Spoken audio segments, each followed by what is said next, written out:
sou Gilcemara Gama e esse é mais um Pode Mais Saúde, o podcast da Unimed Volta Redonda. Hoje eu recebo aqui os médicos urologistas Dr. Leonardo Chiesi, Dr. Anderson Teixeira e o Dr. Cleiton Beley. Oi, Gil, tudo bem? Eu queria agradecer primeiramente o convite da Unimed Volta Redonda para a gente falar um pouquinho sobre cirurgia robótica e vamos lá para esclarecer as dúvidas. Olá, tudo bem? Agradeço também a presença e a oportunidade da gente estar aqui batendo um papo sobre a cirurgia robótica, que foi um marco muito importante para a nossa cidade. Oi, a gente está muito feliz aqui hoje de estar podendo, pela primeira vez, estar no podcast para passar para a população de Volta Redonda, que vai ter acesso ao conteúdo, o quão importante isso vai ser no futuro cirúrgico dos nossos pacientes. Muito obrigado pelo convite. A Unimed que agradece, a participação de vocês aí, ter liberado um espacinho na agenda de vocês para virem aqui participar com a gente. Então hoje nós vamos falar do impacto da cirurgia robótica na medicina. Em maio de 2024, o Hospital Unimed Volta Redonda deu início ao seu programa de cirurgia robótica. Hoje o hospital já tem a marca aí de mais de 55 cirurgias, ao longo desses 6 meses e já contempla todas as especialidades, Citando, então, a especialidade de urologia, ginecológica, proctologia, cirurgias do aparelho digestivo, torácica também. Hoje nós trouxemos os doutores aqui para falar um pouquinho da importância desse serviço na unidade, tanto para a população da nossa região, para todos os nossos clientes. Então, para começar a falar um pouquinho aí sobre cirurgia robótica, doutor Leonardo, qual que é o impacto da cirurgia robótica aí na medicina? Ela vem da laparoscopia, tem aquele medo da pessoa, sempre manda pra gente, mas é o robô que opera? Como assim? Explica um pouquinho pra gente. Não, muito legal essa pergunta. Assim, essa dúvida é o que todo mundo tem. Se acham que é o robô que toma todas as decisões e não, na verdade, a cirurgia é uma cirurgia por vídeo, laparoscópio, igual a gente fala, que quer dizer cirurgia por vídeo, robô assistida. Então o robô ele ajuda a gente na parte de ter pinças mais delicadas, de ter uma área, às vezes, que a gente trabalha, como, por exemplo, na urologia, que a gente vai bem lá na pelve, que é atrás desse osso aqui do pubis. Então, a gente consegue, com umas pinças mais delicadas, alguns movimentos que com o dedo fica difícil, e com as pinças laparoscópicas são um pouco mais grosseiras do que a pinça robótica. Então, basicamente, é uma evolução da cirurgia laparoscópica, a cirurgia robótica, com alguns instrumentos que fazem a gente atingir objetivos melhores um pouco com relação a isso. E a outra coisa é que está todo mundo sempre muito ansioso. Então, assim, a pessoa ela quer se restabelecer mais rápido, ela quer voltar para o trabalho mais rápido, ela quer ter uma recuperação pós-cirúrgica. É uma forma minimamente invasiva da gente agredir menos os tecidos, da gente não ter planos de dissecção tão grandes, não ter incisões muito grandes, e a pessoa ela consegue voltar às atividades dela de uma forma mais rápida. Uhum. E doutor Anderson, até contextualizando um pouquinho aí do que o doutor Leonardo trouxe, ele já trouxe um pouco essa questão das pinças, ali consegue alcançar coisas que a mão ali não conseguiria. Quais então são as vantagens da adesão dessa tecnologia? Como que é o pós-operatório desse paciente que passa por uma cirurgia robótica, então? Vamos lá, então. A gente tem vantagens tanto para os médicos que operam o robô, como vantagens para os próprios pacientes. Para os médicos, vamos lá. O médico ele vai ter na sua mão à disposição uma ferramenta que vai permitir ele fazer cirurgias muito mais assertivas, com uma delicadeza maior, com preservação de estruturas muito maior, com um grau de segurança maior do que as outras cirurgias convencionais ou laparoscópicas. Isso a gente tem substrato para falar. Os pacientes eles vão estar submetidos a um procedimento com alta frequência, menos invasibilidade, menos dor no pós-operatório, como o Leonardo já falou, recuperação para o trabalho hoje é uma coisa fundamental. O paciente pergunta sempre após uma preparação cirúrgica, doutor, quanto que eu vou poder voltar a trabalhar? Isso é uma preocupação corrente no nosso consultório. O brasileiro ele pergunta quando ele pode voltar a beber, Mas quem trabalha,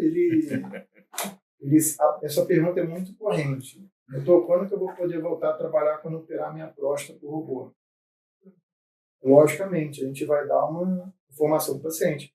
Com certeza, muito mais breve do que uma prostatectomia a céu aberto, a radical aberta, como se fazia antigamente. Com certeza absoluta.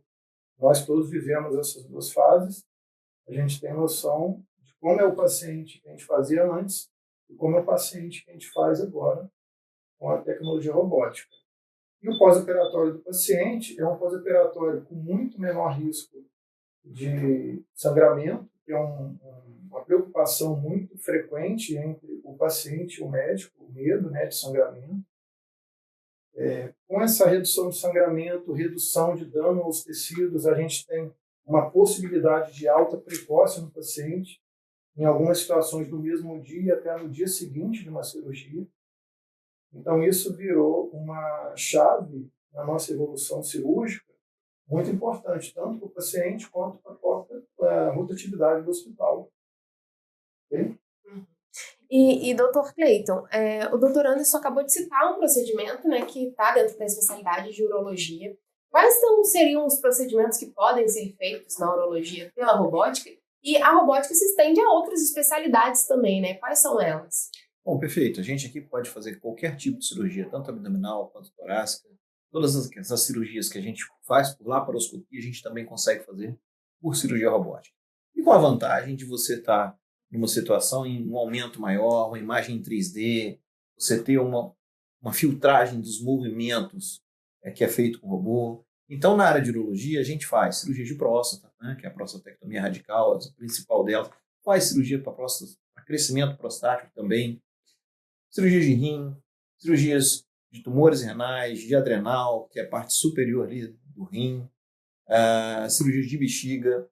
Na ginecologia, a gente consegue fazer cirurgias de histerectomia, cirurgias de oforectomia, cirurgias para endometriose, que são muito importantes hoje para o robô, porque a endometriose acaba cometendo não só uma especialidade. Às vezes você pega a cirurgia de endometriose, onde você tem que mexer no intestino, mexer na parte da bexiga, você tem que mexer em vários outros lugares. E doutor, a gente até recebeu 2 perguntas, né, antes do podcast, sobre a histerectomia e também sobre retirada de ovários. São 2 procedimentos que é possível na robótica, então. Sim, é possível. Eu acho que a indicação é individualizada, né? Cada paciente tem a sua indicação.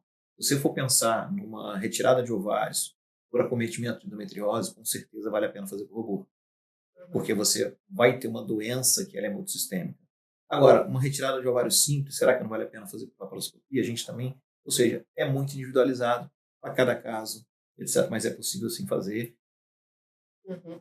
E doutor Leonardo, a gente está falando então que temos cirurgia robótica no hospital, temos médicos habilitados, mas como que funciona essa formação para o médico, né? Até para tranquilizar as pessoas. Qualquer médico pode ser cirurgião robótico? Como que funciona isso? Qual que é a preparação para que o médico possa operar por robótica e com segurança? Ela tem todo um processo de formação do médico, né? E isso daí até hoje em dia com as tecnologias a gente vem entendendo que está melhor a situação da formação do médico, porque a tecnologia ela acaba ajudando. Então, o médico ele vai para a cirurgia robótica, ele passa por etapas de treinamento. Então, ele faz primeiro os exercícios do robô, ele faz primeiro como se fosse uma prova, para você avaliar, para você entender como aquele robô funciona, se ele alarmar de um jeito, o que você precisa fazer, aonde está um determinado cabo. Então, primeiro você faz todo um estudo disso, que teoricamente não seria muito da parte médica, mas você precisa entender essa parte também, para depois você saber as pinças exatas que cada braço do robô vai ter, aonde vai ficar a câmera, o aumento de 8 a 12 vezes, o que você vai usar dessa parte de formação, e aí você vai para uma parte de simulador. Ele vai simular situações onde você vai dar ponto, onde você vai cortar, num console, mas fazendo num simulador mesmo. Depois você faz uma prova aplicada no manequim para você desenvolver, e aí você vai para a parte prática, sempre proctorado. O que é isso? É como se fosse um professor que fica responsável pelas suas primeiras cirurgias até você ser habilitado para você voar sozinho, para você ter as suas cirurgias sozinho. E aí, nessa fase, é a fase quando você está acabando o treinamento. Mas tudo isso daí, todo esse processo, ele é muito bom até para pessoas, porque antigamente a gente, para ver o feixe da próstata, a gente tinha que todo mundo olhar por cima ali, tentar. Eu lembro na época da residência, na cirurgia aberta, todo mundo não conseguia ver nada porque ficava embaixo do osso. Ali não, fica escancarado na sua frente, tem várias televisões na sala onde fica a cirurgia acontecendo. Então você vê a parte anatômica melhor, você tem um entendimento melhor, até para um estudante de medicina que estiver dentro da sala, ele consegue ter esse grau de entendimento melhor. Entendido, doutor. Então, doutor Anderson, retomando um pouquinho a pergunta que o doutor Cleiton, eu tinha feito para ele trouxe um pouquinho sobre os critérios para indicar uma cirurgia robótica para o paciente, né? Doutor, quais seriam, então, esses critérios, né? É qualquer cirurgia, não é? Como que a gente indica isso para o paciente? Então, o que acontece, Ju? Tem os critérios das cirurgias em si e os critérios do paciente. Das cirurgias, vamos falar das cirurgias. Existem cirurgias dentro da nossa área, principalmente, que o robô ele vai trazer benefício para o paciente. Por exemplo, no câncer de próstata, nós temos benefícios já provados em trabalhos que o paciente ele tem um menor risco de desenvolver a continência urinária, de manter, de alguma forma, a sua função sexual, uma recuperação mais rápida, isso já é bem estabelecido. Nas nefrectomias parciais, onde você tem a necessidade de tirar um tumor de um rim, preservando a função renal do paciente. Então, você tem, dentro desses critérios, benefícios em relação à cirurgia aberta, em relação à cirurgia laparoscópica, onde você consegue trazer, agregar valor ao paciente na manutenção da sua função urinária, tanto renal quanto sexual, enfim. Agora, critérios relacionados ao paciente, o paciente ele tem que ter condição clínica de suportar uma cirurgia robótica. Por quê? O paciente é submetido a uma laparoscopia, muitas vezes por necessidade de aumento de pressão intraabdominal pelo gás que nós utilizamos para estender. Então, o paciente que não tem uma condição adequada cardiológica, muitas vezes ele vai sofrer uma contraindicação pelo seu cardiologista de submeter a uma cirurgia robótica. Seria muito mais seguro ele fazer a cirurgia de forma aberta, que vai implicar em menor impacto cardiológico do paciente do que uma cirurgia robótica. Então, várias situações como essas têm que ser vistas. Além do que o Cleiton já disse, existem algumas cirurgias dentro da nossa área mesmo que o robô e a cirurgia laparoscópica não têm qualquer diferença. Uma nefrectomia simples por uma doença benigna não tem diferença nenhuma. Você tendo proficiência na laparoscopia, o resultado é igual. O paciente não se beneficia em nada mais em fazer o robô. Diferente de um tumor renal, que você vai tentar a preservação renal, o robô vai te dar uma ferramenta muito melhor. Você faz uma sutura renal melhor, uma dissecção do tumor mais apurada. Então você tem como oferecer uma coisa de melhor qualidade ao paciente. Um trabalho melhor. E assim, até jogando um pouquinho nas perguntas recentes, Dr. Cleiton, no caso, isso que o Dr. Anderson acabou de falar, então realmente vai muito do critério do paciente. Não existe nenhuma contraindicação universal para robótica. Teria que ser realmente analisando o quadro clínico do paciente. Isso, a indicação é individualizada para cada um. Porque também, se o paciente já veio te procurar para fazer robótica, hoje em dia a gente tem acesso na internet, a pessoa já chega ali com o Google, com várias informações, ele já definiu que vai fazer robótica. Lógico, se você chega para ele e mostra vantagens, prós e contras da cirurgia, pode ser que ele decida, por exemplo, o caso da prostatectomia radical no robô. Eu não vejo dúvida que hoje uma cirurgia de câncer de próstata robótica é a melhor opção para qualquer paciente, a não ser que ele tenha uma contraindicação clínica e não possa ser submetido a essa cirurgia ou não possa ser submetido ao gás, como uma distensão abdominal, como o Dr. Anderson falou. Perfeito. E doutor Anderson, diante do que a gente está conversando, me bateu uma dúvida com relação ao tempo da cirurgia robótica. É um tempo maior perto de outros tipos de cirurgia? Como que é isso? O tempo depende do quanto você está habituado a fazer cirurgia.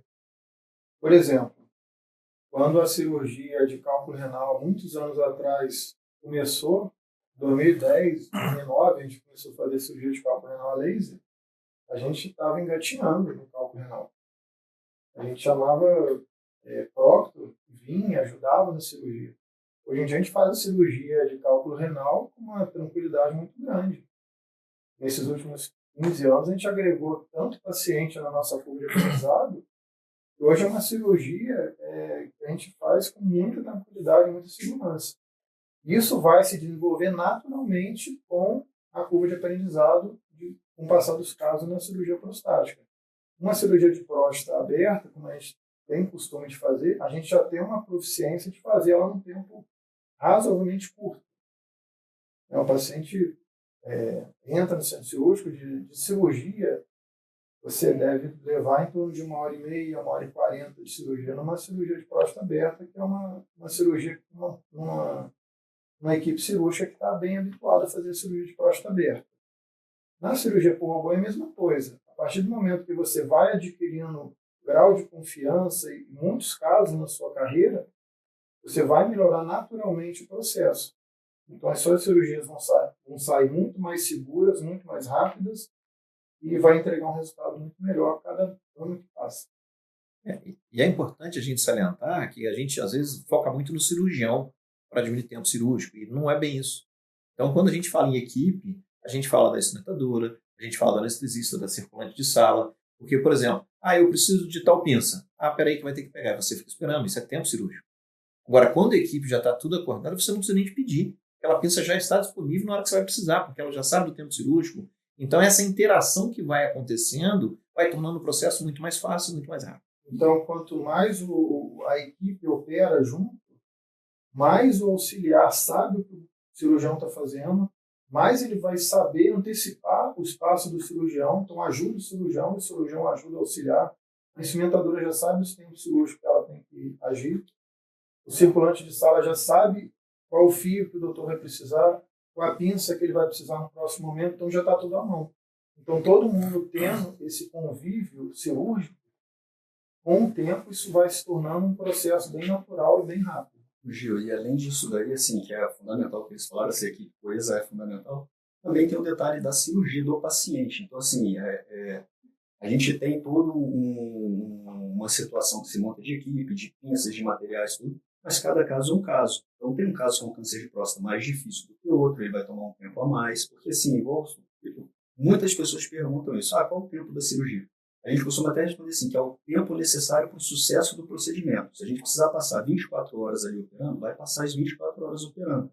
Então, o tempo, na verdade, é lógico que com esse ganho de proficiência você vai ficando mais rápido, que também é uma coisa que às vezes incomodava a gente lá atrás com volumes de cirurgia. Às vezes, quando você trabalha em centros oncológicos, onde tem um giro de cirurgia, uma coisa, você também não pode querer ficar operando muito rápido. Se você também está muito rápido, às vezes você não está tomando um cuidado necessário para a coisa. Então, é lógico que a gente tem uma preocupação em tempo de anestesia, tempo cirúrgico e tal, mas também tem um outro lado da coisa. Então, tem que ter um cuidado, detalhe, para você ver, porque, assim, às vezes um tumor renal, polo inferior, facinho, está ali, já pulando para fora, que a gente fala que é a orelha do Mickey. Então, ele já pulando para fora, tem um tipo de cirurgia. Tem tumores renais que eles são mais cavados para dentro do rim. Então, é um outro tipo de cirurgia. Ele vai tomar mais tempo do que esse. Então, tudo isso daí vai contar nesse tempo cirúrgico aí.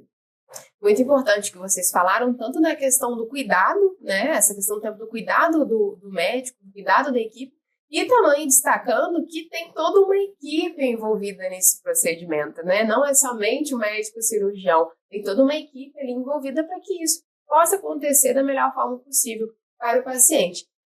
Doutor Cleiton, a gente conversando é visível que a cirurgia robótica tem muitos benefícios, né, para o paciente. Mas, por ser um procedimento cirúrgico, deve existir algum risco. Quais seriam esses riscos? Ou realmente por ser cirurgia, que aí a gente pode considerar que tem um risco porque é procedimento? Sim, na verdade é exatamente isso, né? Por ser cirurgia, é um risco. Eu diria que o risco da cirurgia robótica, a gente toma alguns cuidados a mais para poder minimizar os riscos referente ao posicionamento do paciente, referente, às vezes, a um tempo cirúrgico um pouco mais prolongado. Então, são cirurgias mais especializadas, onde a gente usa equipamentos. Por exemplo, a gente usa umas botas pneumáticas para perna, nas casos da cirurgia robótica, de próstata, para evitar trombose. A gente deambula esse paciente mais precocemente. Então, se eu for falar e comparar com uma cirurgia aberta, a cirurgia robótica até oferece menos risco. Porque o paciente ele deambula mais cedo, ele anda mais cedo, ele sai da cama mais cedo. Então, uma coisa no pós-operatório, os riscos são exatamente inversos ao tempo que você fica deitado. Quanto mais você fica acamado, maior a chance dos riscos pós-operatórios. E até abrindo um espaço aqui para os três trouxerem experiência mesmo, geralmente no consultório, o paciente está com alguma questão, quer fazer cirurgia robótica. O que geralmente aparece aí de pergunta para vocês? Quais são as maiores dúvidas dos pacientes? Isso. A maior dúvida que eles têm em relação ao câncer de próstata, ele vai ficar impotente. Exatamente. É uma dúvida. Ele não se preocupa se ele vai ficar perdendo urina. A maior preocupação é ficar potente ou não. E a potência é uma coisa multifatorial. Então, muitas vezes você já tem um paciente que já tem comorbidades, já tem algum grau de impotência, e o paciente imagina na mente dele que a cirurgia pode até melhorar a situação dele. Algumas vezes isso é uma verdade. Na cabeça dele, às vezes ele operando, Mas ele pode ficar bom, uma coisa que ele não era. É difícil a gente imaginar o que o paciente pensa, as expectativas dele. Porque muitas vezes ele já está numa situação difícil por estar com um tumor, então já tem tanta coisa acontecendo dentro da mente dele, né? Um turbilhão de coisas, e mais essas preocupações. Então a gente tem que ser um pouco de psicólogo e entrar dentro da mente do paciente, e tentar entender um pouco ele, e tentar explicar o máximo possível sobre tudo que o paciente tem medo e esclarecer o melhor possível para a gente poder minimizar as reações adversas futuras relacionadas à expectativa do doente. E o que acontece? Esse paciente ele chega num estado emocional muito abalado. Um homem que recebeu um diagnóstico de câncer, ele tem dúvidas se ele vai ficar impotente ou não, se ele vai continuar seguindo com a vida dele, e isso acontece no nosso dia a dia. Então a gente tenta dar toda a segurança para esse indivíduo e tentar antecipar e mostrar para ele quais serão os passos da cirurgia e como as coisas vão acontecer. Entendeu? O tempo de sonda, por exemplo, é um deles. O tempo, você vai operar a tal hora, você sai até a tal hora, quero você já no banheiro, quero você levantando, quero... Então a gente tenta antecipar isso para que a angústia dele seja menor. E aí, quando ele passa o processo, ele relaxa. Eu até tive um paciente agora no consultório que, até bem jovem, ele operou com 52 anos de idade, a preocupação dele era imensa. Depois que ele operou, ele voltou no consultório e falou: doutor, parece que o senhor não me operou. Eu acho que esse é um dos grandes objetivos, e até isso nos deixa muito confortáveis e alegres quando a gente consegue botar o paciente muito próximo do que ele era antes da cirurgia, depois da cirurgia. Então, isso que o doutor Anderson falou é importante. A gente tem que entender qual é o seu grau de potência antes. Não vai ficar com mais, vai ficar muito próximo ou pior. Entendeu? Porque você teve um procedimento. Mas a gente conseguir dar essa entrega para o paciente, olha só, você vai passar por um processo, vai tirar um câncer e você vai ficar muito próximo do que você era de antes de operar. Acho que isso é fantástico.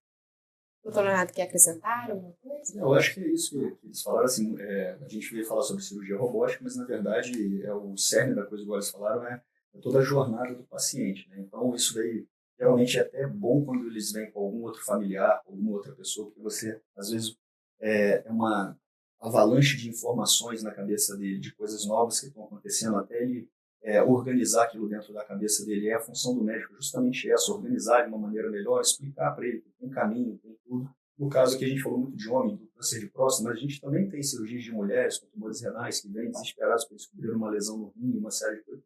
Então, assim, aquilo é uma jornada. A cirurgia robótica ela é uma parte da jornada, mas na verdade é tudo um centro de tratamento, é ver o histopatológico, saiu, você entender a parte emocional do paciente, porque abala demais. Você tem que saber orientar, tem que explicar que tem tratamento. A gente não queria que aquilo tivesse acontecido, mas não é uma toalha jogada, não é. A gente tem um caminho a seguir, tem que encarar de frente, não pode negligenciar os tratamentos. Então, assim, eles levantaram justamente isso, mas o fundamental é organizar essa parte, essa jornada de tratamento do paciente, passando inclusive pela cirurgia robótica, que o Cleiton falou, é perfeito. Depois que ele passa, parece que ele é aquele lance, ele deixa a doença no centro cirúrgico, a vida dele vai e oxigena de novo, sabendo que é fazer um paralelo assim, não igual com um nascimento de um filho que muda completamente a vida da pessoa, que é, na verdade, uma coisa excelente, o câncer não, mas assim, a partir do momento que ele deixou aquela doença, a vida dele está diferente, ele tem coisas, ele leva de uma maneira diferente, ele tem conceitos e valores que ele vai, pela experiência que ele teve, ser diferente na vida dele. Perfeito, doutores. Então, a gente quase caminhando aqui para o fim já do podcast, né? Doutor Leonardo, aqui na Unimed Volta Redonda, nós iniciamos a implantação do programa de cirurgia robótica com a plataforma Versus, né? É uma plataforma que tem mais de 170 plataformas robóticas aí ao redor do mundo. Queria que você falasse um pouquinho sobre as características dessa plataforma também. Joia. Algumas características específicas é que ela é uma plataforma modular, então os braços eles são separados, então dá uma mobilidade para a gente melhor dentro de sala do centro cirúrgico, uma facilidade da gente fazer uma troca de sala. Às vezes acabou uma cirurgia, você leva os módulos para outra sala Isso facilita você usar o robô em mais vezes. Uma outra coisa que é um console aberto, então a gente usa um óculos 3D, então você pode interagir de uma maneira melhor com a equipe que está operando. Você está olhando para uma tela e você está vendo o seu bedside, que a gente fala, o seu auxiliar do robô ali do lado. Então você consegue ter essa interação melhor. As outras coisas da plataforma robótica, você aumenta de 8 a 14 vezes um vaso, uma área onde você precisa enxergar. Então é uma plataforma que dá um conforto para a gente muito, muito bem. E aí agora estamos colhendo os frutos dessa nova tecnologia e a gente, dia a dia, vê essas evoluções nos pós-operatórios, em resultados, e estou muito animado com essa parte. Então, agora eu vou trazer um pouquinho de informações, né? Já que a gente está falando tanto de cirurgia robótica, é importante destacar que a cirurgia robótica não está incluída no rol de procedimentos da Agência Nacional de Saúde Suplementar, ANS, e por isso ela não é um procedimento, então, coberto pelos planos de saúde. Mas se você, ouvindo a gente aqui, se interessou, tem interesse em saber mais informações, entre em contato pelo WhatsApp 2499 316 7103 e pode entrar em contato com a nossa equipe, que a nossa equipe está aí à disposição para tirar todas as dúvidas de vocês. Novamente, eu reforço que o Hospital Unimed Volta Redonda foi o primeiro a contar com a cirurgia robótica aqui na região sul-fluminense e é o único hoje a contar com a plataforma Versus também. Já foram realizadas na unidade cirurgias gerais, urológicas, ginecológicas, torácicas, do aparelho digestivo, proctológicas e oncológicas com o uso da plataforma robótica. Doutores, eu queria abrir esse momento para vocês falarem de alguma coisa que vocês desejam falar, gostariam de aproveitar esse espaço. A gente aproveitando o Novembro Azul, o principal aí é essa massificação do preventivo, da pessoa buscar o médico, fazer o acompanhamento dela de saúde quanto antes, porque se a gente descobre um problema no começo, a gente tem uma chance de cura muito mais alta do que situações de tumores mais avançados. Então, isso é uma coisa muito importante para a gente na urologia. E ainda pegando o finalzinho do Novembro Azul, dia 26, né? Então, pegando o finalzinho do Novembro Azul, lembrar essa parte. Eu acho que isso essa massificação de conscientização, de preventivo, para tratar qualquer tipo de problema o quanto antes, melhor. E ainda pegar um gancho de uma coisa que a gente vinha até fazendo um curso estudando no final de semana, a longevidade. A pessoa que ela está fazendo atividade física, se alimentando, procurando o atendimento médico, justamente para viver melhor. No câncer de próstata, às vezes, o que a gente está tratando agora, pensando no futuro, o paciente pergunta, mas eu não estou sentindo nada. Mas justamente o que ele precisa tratar é agora, porque se ele não fizer esse tratamento, no futuro isso pode impactar na vida dele. E a tendência hoje é a gente viver cada vez mais, mas tem que viver com qualidade de vida. Né? Bom, é isso. Acho que chamar atenção para o Novembro Azul também. É um mês de prevenção, a gente não deve prevenir só no novembro, mas o ano todo, né? Então, lembrar que um paciente, principalmente o paciente do câncer de próstata na fase inicial, ele não tem nenhum sintoma. Então, se ele não procurar ajuda, ele não vai saber disso, exatamente o que o Leonardo falou. Gostaria também de parabenizar a Unimed por essa iniciativa da cirurgia robótica na nossa cidade. Eu acho que foi super acertado o programa que eles fizeram aqui, porque escolheram pessoas certas, pessoas que já tinham alguma experiência em cirurgia robótica. Isso fez alavancar esse programa, no entanto que a gente já está aí com mais de 50 cirurgias. Eu acho que isso é um marco para a Unimed Volta Redonda, e a gente está caminhando a passos largos para outros marcos. Então, é isso aí. Queria só reiterar, fazer minhas palavras do Leonardo, do Cleito, né, da importância do exame preventivo do homem durante todo o ano. Né? Novembro é só um marco, mas a ideia é que o ano todo, todos os homens, né, tenham acesso ao colega urologista ou ao médico do posto de saúde, enfim, e que faça seus exames preventivos para melhorar a sua qualidade de vida, a sua saúde. E a gente está aí, né, para ajudar os pacientes nesses próximos anos de cirurgia robótica. Agradecer a vocês, tá? Muito obrigada. E pegando o gancho aí do que o Dr. Cleiton falou, então, a chave da coisa está no cuidado, né? Você comentou que os sintomas na fase inicial não aparecem. Então, se está aparecendo sintoma, é que realmente... Se está aparecendo sintoma, a gente não está na fase inicial, né? E às vezes você tem sintomas que confundem com outras doenças, etc. E prevenir é isso. Mas prevenir é também você ter uma boa noite de sono, é você fazer atividade física, alimentar de forma moderada, ou seja, levar a vida de uma forma moderada e com a melhor qualidade. Perfeito, doutores. Doutor Anderson, Cleito e Leonardo, o meu muito obrigado em nome da Unimed Volta Redonda. Agradecemos vocês mais uma vez, né, por ter encaixado a gente na agenda de vocês para trazer esse tema para a população. Quero reforçar para todo mundo que está assistindo a gente que o podcast completo fica no canal da Unimed Volta Redonda, também no nosso Spotify. Então, se você não segue ainda, pode entrar lá no Spotify, tá? Pode Mais Saúde, da Unimed Volta Redonda. O meu muito obrigada. Se você quiser compartilhar esse podcast com seus amigos, familiar, pode compartilhar à vontade. E se você tiver algum tema também de sugestão, pode colocar aí nos comentários também, que a gente vai aderir, com certeza vai trazer um episódio para vocês. Mais uma vez, muito obrigada. Até o próximo. Até o próximo. Obrigado.